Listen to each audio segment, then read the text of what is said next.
Yesterday, I received a message from a client of mine that's interested in making a move in today's market. They're interested in buying, want to be first-time home buyers, and they're concerned because some of the media companies are portraying this market to be a horrible time to purchase a home. After reading the article that they sent me by NPR, a reputable media company, I had to make this video to make sure that people understand that real estate is local. It's a local business. It's a local transaction. So when you're looking at national media companies and their articles, you have to remember their goal is to make you read the rest of the article. But NPR is a big name company. It's also trusted by a lot of individuals to give balanced information.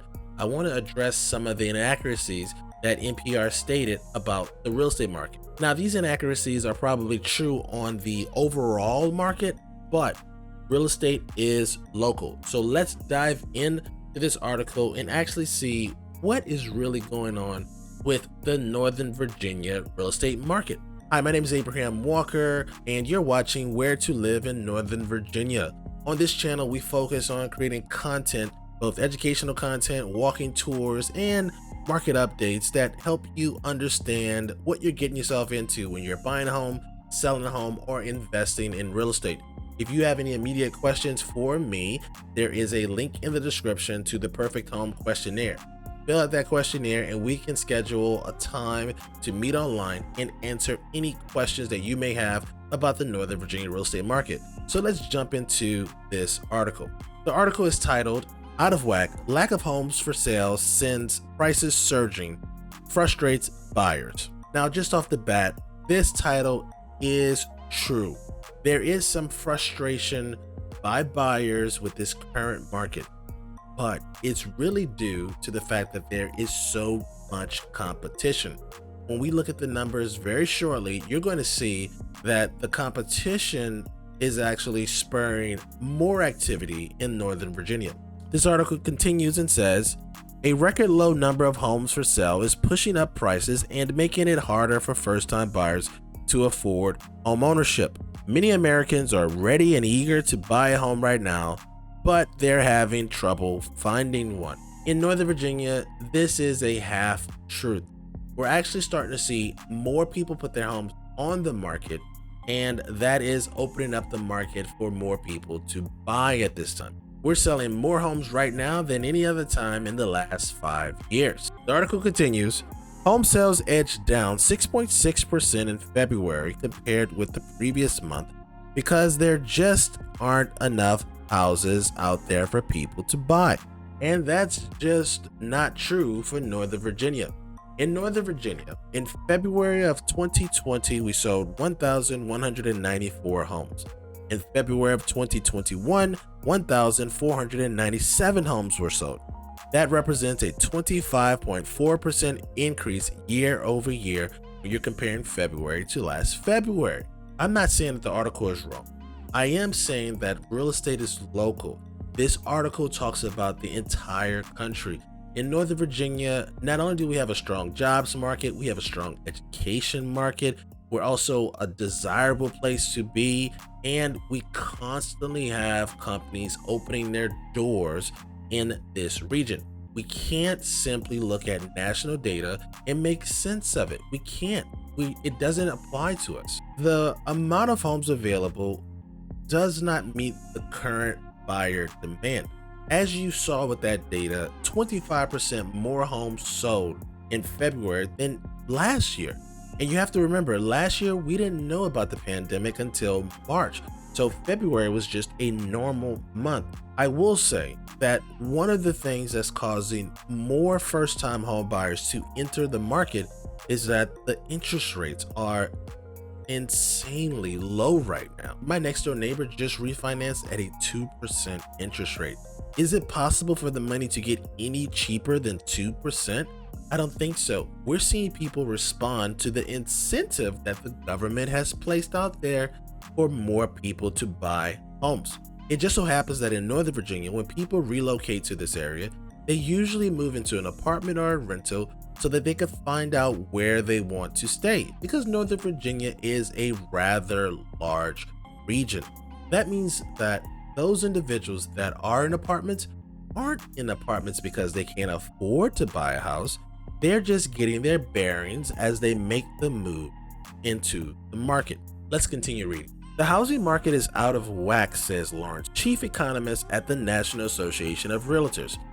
There's a lot of demand, but the supply is not coming along.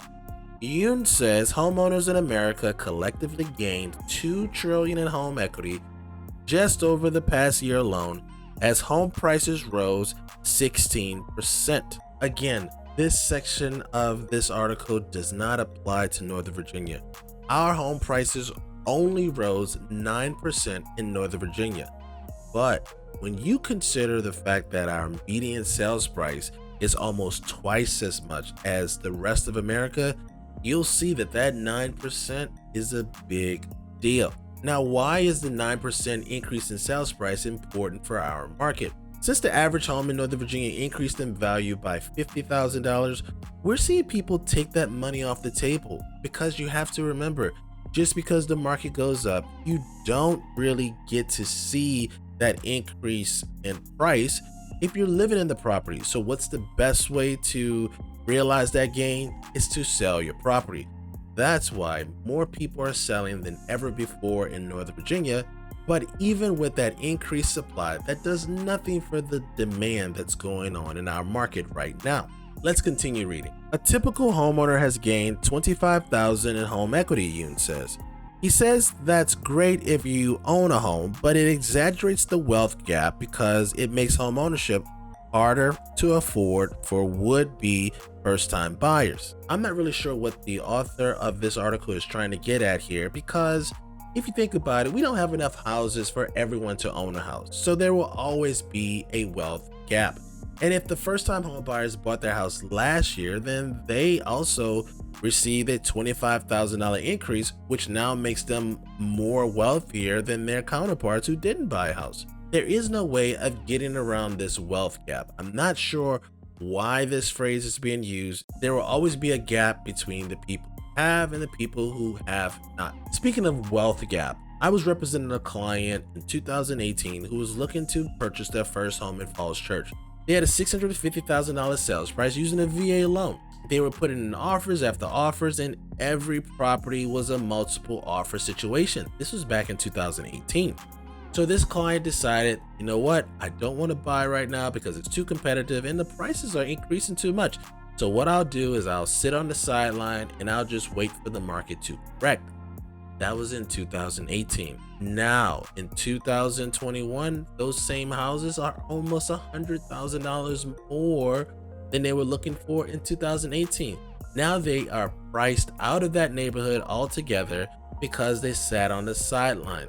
The wealth gap in that family is $100,000 compared to the other individuals who closed on properties during that same time period. Now I have a question to ask you. If my clients would have bought the property, wouldn't somebody else also have a wealth gap because they weren't able to buy a house? Yes, there will always be a wealth gap. This year in particular, when we're seeing multiple offers on several listings, several buyers will not buy homes. They will rent, and their choice to rent will mean they will have increased savings because they don't have to put a down payment or pay closing costs, but they will not be able to participate in the equity increase over time. Let's continue reading. The number of homes for sale is at a record low. With just a 2-month supply at the current pace of sales, once homes do go on the market, they sell fast. Homes are selling at a record pace just 20 days after being listed. This is similar in our market. The average days on market in 2020 was 19 days, but in February it was 27 days. We should expect that average days on market actually increases as we move into the spring market because sellers are going to want to test higher sales prices. Now, it makes sense for a seller to put their house on the market at a higher sales price, even if the data doesn't support that price. Why? The main reason is that the prices are trending up. If last year we had a 9% increase, then it makes sense for you to price in a similar 9% increase in this market here. On the sales side, if you're a homeowner, you'd be foolish not to. You might as well test out the market, and you're still selling in less than a month? Do yourself a favor, test out a stronger sales price. If your agent doesn't agree, maybe it's time to find a new agent. Okay, so there's no reason to read the rest of the article. I'll post a link in the description to this article so you can read it for yourself. The gist of it is the economist for National Association of Realtors says that the reason why we have a shortage of houses is due to home builders not building homes. I want to let you know that builders don't just put a seed in the ground, water it, and then they have a house in a few hours. To build a home takes several months. That means that this issue of having intense demand for real estate is going to continue. Now, in Northern Virginia, we don't necessarily have a builders issue because we're pretty much landlocked except for the Loudoun area.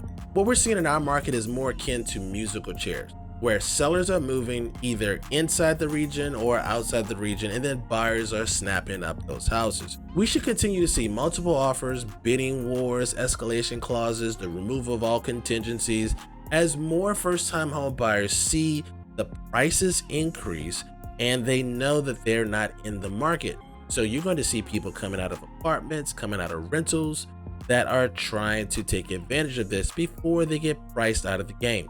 Hopefully this conversation helps you to see that national media companies are talking about the national market. We have to break down the data locally to make sense of things. While some of the things in this article are similar to our market, some of it just does not apply. Make sure you're talking to somebody local. Make sure you are subscribed to this channel so you can get more information like this. Also, do me a favor, like this video. It doesn't cost you anything, right? Help me get this video to more people like you. Thank you for watching. I'll see you on the next video. Peace.